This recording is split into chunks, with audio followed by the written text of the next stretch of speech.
Теміртау тұрғындарын 24 қараша күні қырағы болуға шақырамыз. Бұл күні жергілікті төтенше жағдайлар қызметі шаһар тұрғындарына ауа райының өзгеруі туралы ақпаратты бақылап, балаларды қараусыз қалдырмауға кеңес береді. Себебі Қарағанды облысында 95% дауыл ықтималдығы бар дауылды ескерту жарияланды.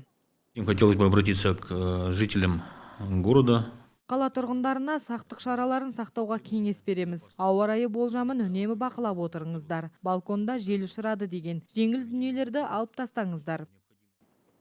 Төтенше жағдайлар басқармасы жүргізушілерге өз көліктерін ағаштардың жанына, металдарға жақын орналастырмауға кеңес береді. Сондай-ақ алыс жақын жолдарға, әсіресе түнгі уақыттарда сапарға шықпауға сұрайды.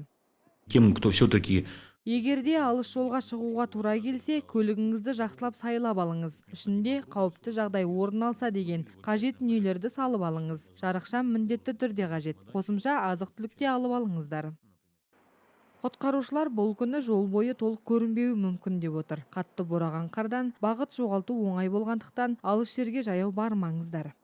у нас в прошлом году было Былтыр дауыл кезінде екі әйел адамның келе жатқан жол көлігі сынып, олар қалаға қарай жаяу тартып кеткен. Жол бойын бақылап, әзер таптық. Бір рет адам толы автобус жол бойында қалып қойды. Оларды құтқардық. Тіпті 40 градус аязда түн ортасында қалаға жаяу келе жатқан адамды да тапқан кездеріміз болған. Қазіргі таңда барлық заманауи үлгідегі ұялы телефондарда өз орналасқан жерін оңай табылатын бағдарлама орналастырылған. Құтқарушылар адасқан жағдайда осы бағдарламаның көмегіне жүгінуді ұсынды.